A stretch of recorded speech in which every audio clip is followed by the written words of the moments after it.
tattasi'u li sukna al-mi'ati minal a'ilati idza lam yatakhassas bidzalika nazariyan wa amaliyan wa kadza ghairuhuma minad dirasati nazariyati wa tatbiqiyati wa dinullahi ajjalu wa aghla fala yajuzu li ahadin an yatadakhala fil kalami fi dinillahi ta'ala aqaida wa ibadatin wa muamalatin wa tafsirin li kitabillahi aw syarhin li sunnati nabawiyyati aw tashihin aw tad'ifin fiha wa ma ila dhalika min ulumil islami illa idza talaqqa dhalika wa atqanahu ala aidi ulama'a hukama'a talaqu dhalika aidan min syuyukhi warasu minhumul ilma wal hikmata wa kadza wa tabaqatul ula fil islami min tullabil ilmi humus sahabatu radhiyallahu anhum talaqul ilma min rasulillahi sallallahu alaihi wasallam mubasharatan aw biwasitatis sahabi mursalis sahabi wa kana al mutabassiru minhum indal hajati yatasarrafu bi amri min umurihi ala fahwa ma alimahu thumma yarji'u ila rasulillahi sallallahu alaihi wasallam fayukiruhu ala ma sana'a aw yasihuhu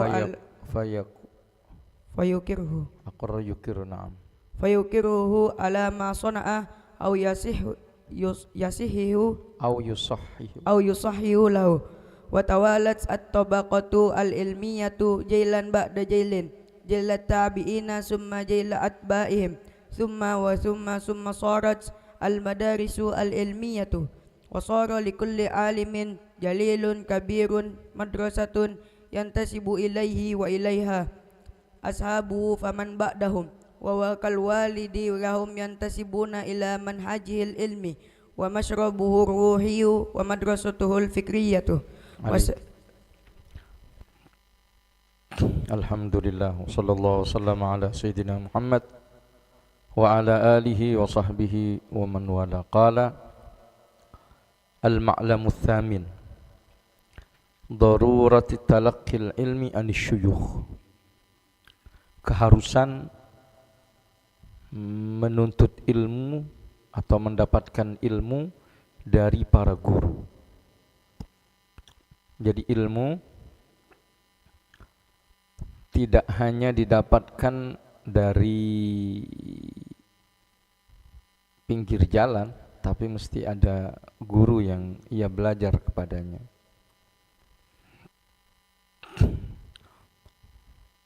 Makanya dikatakan inna akhdal ilmi anisyuyukhi huwa miftahul ilmi sahih. Belajar atau mengambil ilmu dari para guru itu merupakan pintu atau kunci daripada ilmu yang benar. Dapat dipastikan bahwa setiap ajaran yang menyimpang yang dibawa oleh penemunya itu rata-rata tidak memiliki guru atau dia menyimpang dari gurunya. Menyimpang dari gurunya, tidak sesuai dengan jalan gurunya. Makanya ilmu yang benar itu adalah ilmu yang didapatkan dari seorang guru, gurunya dari guru, sampai bersambung kepada baginda Nabi Muhammad sallallahu alaihi wasallam. Kata Al-Imam Ja'far As-Sadiq, dhalla man laysa lahu syaikhun yurshidu, akan sesat orang yang tidak memiliki guru yang dapat membimbingnya, menunjukkan kepada jalan yang benar. Makanya di dalam dakwah sekalipun itu mesti memiliki guru yang bersambung, nanti mendapatkan ijazah dan seterusnya. Makanya dikatakan di dalam Al-Quran, wada'iyan ilallah ya ayyuhan nabi Inna arsalnaka syahidan wa mubasysyiran wa nadhira wa da'iyan ilallahi biizni, dan mengajak ke jalan Allah, kepada Allah, biizni, dengan izin dari Allah.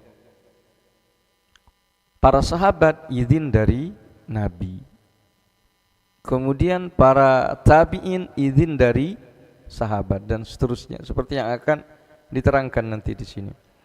Wa inwanu falahit talib wa dhafaruhu, dan menjadi pertanda keberuntungan atau kesuksesan seorang pelajar. Wala khaira fi ilmi man lam yatalaqqa al-ilma anil ulama'il mutqinin. Ilmu,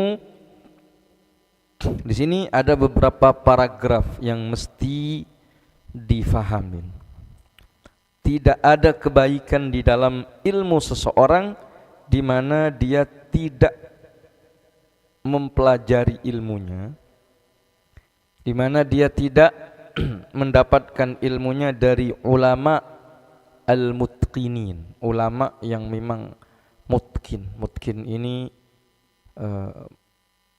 ahli, profesional, itu bisa disebut dengan al-itqan.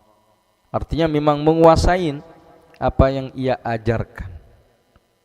Kan repot kalau seorang guru yang diambil ilmunya tapi dia tidak menguasai apa yang dia ajarkan. Nah, ini bahaya.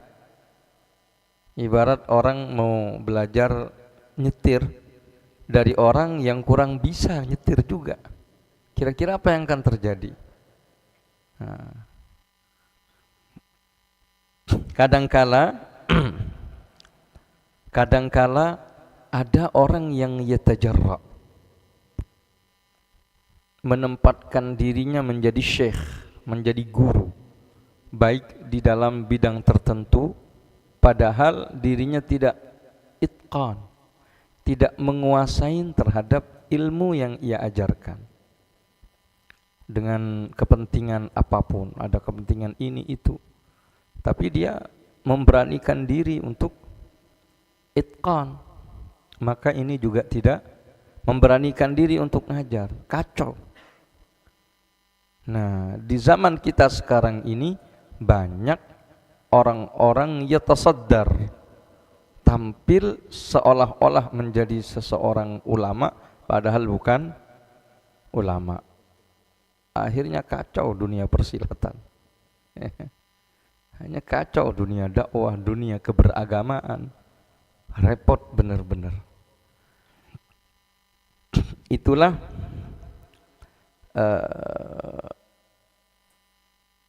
pentingnya itqan.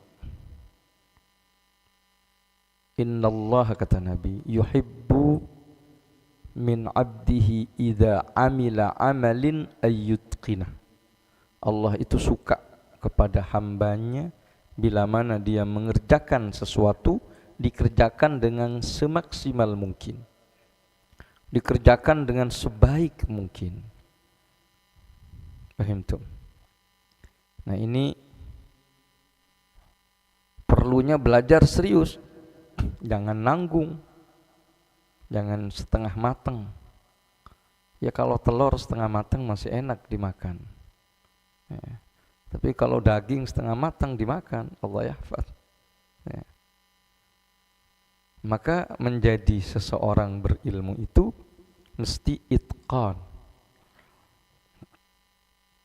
Wal ilmu syar'i asy-syarif, adapun ilmu syar'i, ilmu syariat yang mulia ini, min hadhil haitsiyah, dari sisi ini, kal ulumi was sinaatil ukhra, sama dengan ilmu-ilmu sains, teknologi dan yang lainnya, sama. Fala yu'taman li tabibin lam yadrus tibba ala at-tibba mahara, maka tidak bisa dipercaya bagi seorang dokter yang tidak belajar kepada para dokter yang mahir. nggak bisa dipercaya. Dapatnya dari internet misalnya, dia otodidak browsing sana sini, tahu-tahu udah mau diagnosa orang. Oh ini penyakitnya ini penyakitnya itu. Ngasih resep sembarangan, bisa mati orang. Keracunan. Wala yutma'an ila tabibi jarrahin lam yatamahhar ala mukhtassina bihadzal janibi minal jarahah. Dokter bedah tidak bisa dipercaya bila mana dia tidak belajar membedah dari para ahli bedah yang profesional, dari spesialis bedah. Tahu-tahu ada orang datang, oh kamu harus dioperasi. Oh dia dapat cara operasi dari internet. Akhirnya mengoperasi seenaknya, nggak bisa dibalikin lagi badan orang. Begitu pula kama la yuthaqu bihandasati mi'marin liimaratin dakhmah tattasi'u li suknal mi'at minal ailat. Begitu juga seorang insinyur teknik, insinyur sipil maksudnya, yang membangun mi'mar ini apa namanya, yang bikin bangunan, insinyur itu teknik sipil, yang membangun begitu besar bangunan gedung-gedung yang bisa menampung ratusan keluarga, apartemen itu. Berapa ratus keluarga itu yang ditampung dalam satu apartemen? Berapa apartemen itu dalam satu gedung? Tahu-tahu nih orang, dia cuma lihat-lihat, baca buku, oke, biar saya yang bangun ini semuanya. Kacau, bisa remuk itu orang. Bangunan bisa hancur di setengah jalan. Makanya idza lam yatakhassas bidzalika nadhariyan wa amaliyan, bila mana orang ini tidak belajar secara khusus, secara serius, baik di dalam teori ataupun praktek. Mesti ada praktek, turun lapangan. Itu dokter ketika dia masih dokter bedah, dia enggak langsung ujuk-ujuk jadi dokter. Dia ikut dulu dokter, jadi asisten dokter, jadi ngeliat bagaimana cara membedahnya, dilihatnya, diperintah ini, perintah itu, berkali-kali sampai dia mahir, baru dia bisa untuk menjadi seorang dokter bedah. Begitu pula orang yang makanya ada istilah magang nanti ya. Ada PKL, belajar di lapangan. Itu tujuannya biar tahu caranya, biar mempraktikkan secara langsung. Baru setelah itu, wa hakadha ghairuhuma minad dirasat an-nadhariyah wat tatbiqiyah. Begitu juga, begitulah semua kedokteran, arsitektur, ataupun bidang perdagangan, perekonomian, semuanya mesti belajar dan memiliki seorang guru yang mengajarkannya. Enggak bisa hanya sekedar otodidak.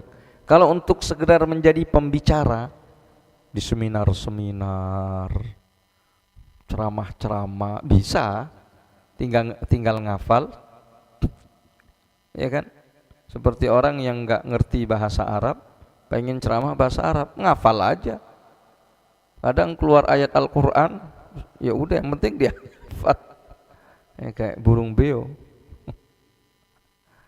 nggak ngerti apa yang diucapkan.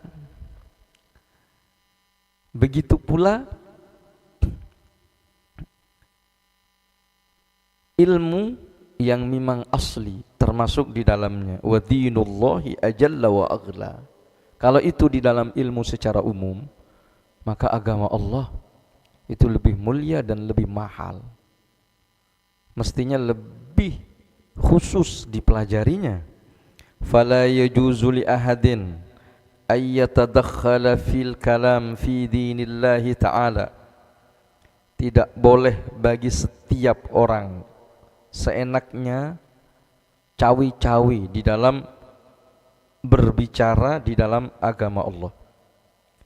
Aqaidah baik di dalam akidah, wa ibadat di dalam ibadah, wa muamalat termasuk di dalam muamalah, wa tafsirin li kitabillah au syarhin li sunnatin nabawiyah, tafsir Al-Quran atau menafsiri sunnah Nabi, au tashihin au tad'ifin fiha, seenaknya menganggap dhaif, menganggap sahih seenaknya sendiri padahal dia tidak punya guru, dia tidak punya kemampuan yang memadain untuk itu. Nah, zaman kita sekarang ini karena keterbukaannya informasi, semua orang bisa ngomong, artis ngomong agama, kacau. Udah begitu orang lebih percaya karena dari awamnya masyarakat kita. Sehingga kalau ini orang benar, dan banyak kasus-kasus yang sekarang ini terjadi, padahal dikatakan man takallama bi ghairi fanni ata bil ajaib, ata bil gharaib.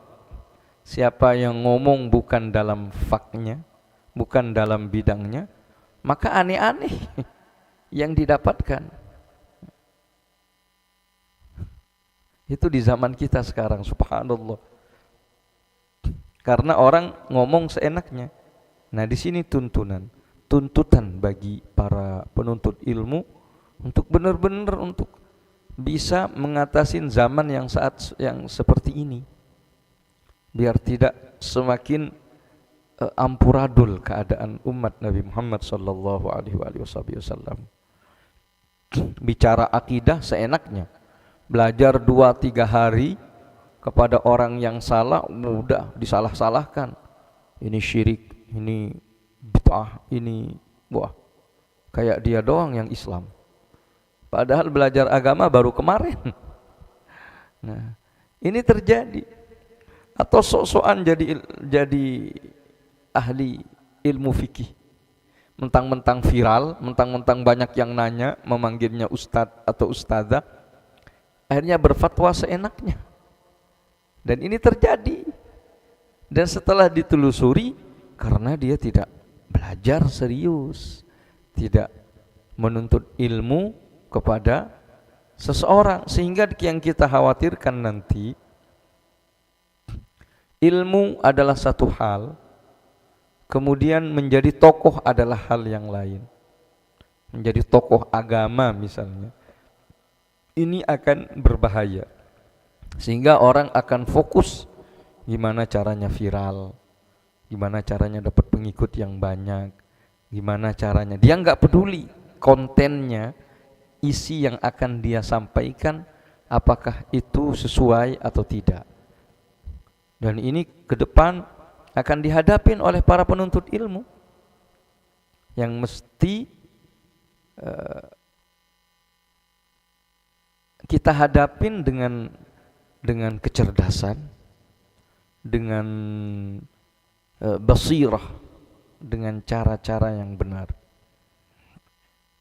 Wa ma idza ila dzalika min ulumil Islam, dan ilmu-ilmu yang lain. Illa idza talaqqa dzalika wa atqana, kecuali bila mana dia belajar dari seorang ulama dan dia menguasai, itqan, benar-benar bagus di dalam penguasaan di dalam ilmu. Makanya kita di sini belajar ilmu alat terlebih dahulu, sebab salah satu yang dapat mengantarkan kita untuk bisa memahami tafsir Al-Quran, hadis-hadis Nabi, itu berawal ketika kita mengetahui qawaid Arabiyah. Makanya tidak berhenti, sampai kapanpun kita belajar, sehingga bisa menjadi maksimal di dalam apa yang kita ketahui. Ala aidi ulama, hulama, hukama, melalui tangan para ulama yang hulama, yang memiliki sifat yang bijak, hukama, dan orangnya santun dan bijak. Talaqqaw dzalika aidan, di mana mereka para ulama itu juga mereka mendapatkan min syuyukhin, dari para guru-guru warathu minhumul ilma wal hikmata, di mana mereka mendapatkan warisan ilmu dan hikmah dari guru-gurunya tersebut. Wahakadha, dan begitu seterusnya. Wattabaqatul ula fil Islam min tullabil ilmi humus sahabah radhiyallahu anhum. Adapun fase pertama, tabaqah pertama itu di dalam Islam dari para penuntut ilmu itu adalah para sahabat. Talaqqaul ilma min Rasulillahi sallallahu alaihi wasallam mubasyaratan, yang mendapatkan ilmu dari Nabi Muhammad secara langsung. Itu para sahabat. Au biwasitati sahabi mursalus sahabah, atau dari pelantara seorang sahabat juga, seperti sahabat junior yang belajar kepada sahabat senior. Sahabat ini adalah orang yang berjumpa dengan Nabi dalam keadaan iman. Kemudian Abdullah bin Abbas misalnya, dan beberapa sahabat yang nututin masa kecilnya, masa hidup Nabi Muhammad sallallahu alaihi wasallam. Tentu dia nggak bisa belajar kepada Nabi secara langsung karena keterbatasan umur dia. Saat dia berjumpa dengan Nabi masih umur 10 tahun misalnya, sehingga tidak maksimal ngambilnya. Dari mana mereka ngambil? Dari para pembesar-pembesar sahabat, dari Sayyidina Ali bin Abi Thalib, dari Zaid bin Haritha, dari Zaid bin Thabit, tokoh-tokoh sahabat yang terkenal sebagai seorang ulama, Mu'adz bin Jabal dan lain sebagainya. Biwal itu disebut dengan mursal as-sahabi. Wa kana al-mutabassir minhum indal hajati yatasarrafu bi amrin min umurihi ala fahwa ma alimahu. Dan yang cerdas di antara mereka ketika dibutuhkan, mereka akan bertindak sesuai dengan pengetahuan dan dasar-dasar yang mereka miliki. Mengembangkan misalnya. Kadangkala di zaman sahabat tuh nggak ada istilah ilmu fikih, ilmu tasawuf, ilmu tauhid, nggak ada. Yang ada istilah qurra. Makanya para ulama dulu disebut dengan qurra. Karena mereka yang menghafal Al-Quran sekaligus memahamin Al-Quran dengan baik, makanya disebut dengan qurra. Jadi kalau masa-masa Nabi misalnya, awwalu man yusa'ar ilan nar, orang yang paling pertama kali dimasukkan ke dalam api neraka, di antaranya adalah qari. Nah maksudnya ya para ulamanya di situ. Berkembangnya waktu, akhirnya timbul penemuan-penemuan baru untuk mengembangkan dan untuk mendisiplinkan. Maka lahirlah nanti ilmu fikih, lahirlah nanti ilmu yang disebut dengan ilmu hadis, terus berkembang dan tidak akan pernah berhenti sesuai dengan kebutuhan.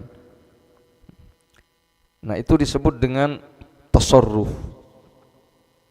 Tapi bukan berarti mereka bikin-bikin, tidak, tapi mengembangkan apa yang sudah ada. Makanya Nabi pernah mengatakan, rubba hamili fiqhin afqah minal faqih, gitu. Atau rubba sami'in aw'a rubba muballaghin aw'a minas sami. Rubba muballaghin aw'a minas sami. Betapa banyak orang yang mendapatkan ilmu melalui pelantara. Jadi sahabat dapat dari Nabi, dia tabi'in dapat dari sahabat, kan begitu. Dia enggak langsung menerima dari Nabi, tapi melalui yang sami langsung itu sahabat, tapi aw'a, kata Nabi, banyak yang lebih faham daripada pendengar langsung. Makanya nanti ada istilah ahli hadis dengan ahli fikih. Ahli hadis itu menampung banyak informasi seputar hadis Nabi Muhammad sallallahu alaihi wasallam sebanyak mungkin. Yang mengelola ini hadis jadi apa itu adalah fuqaha.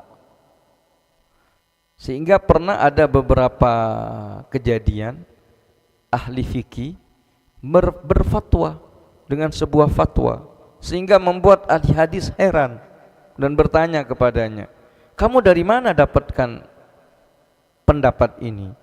Dari hadis yang saya dapatkan darimu, hadis yang saya belajar kepadamu, itu pengertiannya begini-begini. Makanya nanti dikatakan bahwa para ahli hadis ini adalah apoteker, seperti apoteker, ahli obat-obatan. Tapi yang meracik dan menentukan ini untuk apa itu adalah fuqaha. Mereka seperti dokter.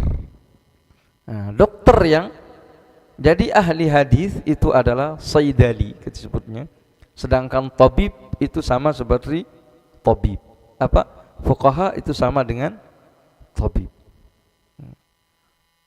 Sehingga kadangkala orang yang sekarang ini berslogan kembali kepada kitab was sunnah, wah dia enggak punya perangkat untuk berijtihad, perangkat untuk memahami hadis dengan benar, maka akan terjadi seperti itu.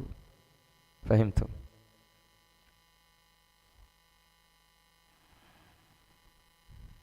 Thumma raja'a ila Rasulillah sallallahu alaihi wasallam.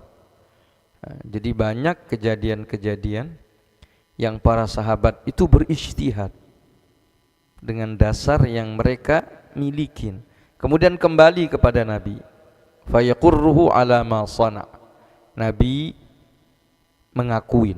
Makanya nanti disebut dengan iqrar. Iqrarnya Nabi. Nabi tidak berbicara dan tidak berkata, tapi itu merupakan ijtihad para sahabat kadangkala yang dibenarkan oleh Nabi, sehingga itu masuk dalam kategori hadis. Kan begitu dalam definisi ma udhifa lin nabi qaulan wa fi'lan wa taqrira. Atau au yusahhiha lahu, au yusahhihu lahu, atau Nabi membenarkan atau membenahi. Kalau memang salah dibenarkan oleh Nabi Muhammad sallallahu alaihi wa alihi wa sahbihi wasallam. Jadi begitu cara atau metode para sahabat belajar kepada Nabi. Banyak hal, contoh-contoh itu. Dulu itu kalau sholat telat, makmum masbuk itu, mereka sholat duluan. Jadi kurang 2 rakaat, ketinggalan 2 rakaat. Mereka sholat 2 rakaat, baru sisanya ikut Nabi Muhammad, sehingga dipercepat sholatnya. Paham maksudnya? Sampai akhirnya ada Mu'adz bin Jabal. Mu'adz bin Jabal datang, kayaknya kurang bagus. Akhirnya Mu'adz langsung ikut Nabi. Nabi udah lewat 2 rakaat, dia ikut aja. Kemudian setelah Nabi salam, baru ditambahin oleh Mu'adz. Seperti yang kita praktikkan saat ini. Kata Nabi, apa yang dilakukan oleh Mu'adz ini benar. Katanya. Yang dibikin oleh Mu'adz ini adalah benar. Jadi tasarruf dari Mu'adz sendiri banyak, diantaranya seperti Bilal bin Rabah misalnya. Itu pernah suatu saat Nabi bertanya kepada Bilal, ya Bilal, bima sabaqtani ilal jannah, katanya, dengan apa engkau mendahului saya masuk ke dalam surga? Fa inni ra'aitu daffana 'alaika fil jannah fa inni sami'tu, saya mendengar suara terompamu, sendalmu di surga, katanya. Coba, apa yang kamu lakukan? Amal apa? Enggak ya Rasulullah katanya. Cuman saya ini tidak pernah berwudu melainkan setelahnya saya sholat 2 rakaat. Arja amalin amil tuhu katanya. Yang paling saya harapkan, yang saya amal yang paling. Jadi Bilal bikin-bikin itu bukan sunnah dari Nabi, tapi akhirnya dibenarkan oleh Nabi dan menjadi sunnah. Banyak contoh-contoh yang sedemikian. Itu disebut dengan takrir. Nah, kalau salah ya dibenahin oleh Nabi. Ada sahabat pergi ke Persia. Dia di Persia mendapatin rakyat Persia itu kalau menghormatin raja-rajanya nunduk-nunduk sampai sujud gitu. Akhirnya wah ini cakep, ini bagus, ini cara penghormatan yang pengagungan yang layak kayaknya. Pulang dia ke Madinah niru-niru, ketemu Nabi sujud-sujud katanya. Akhirnya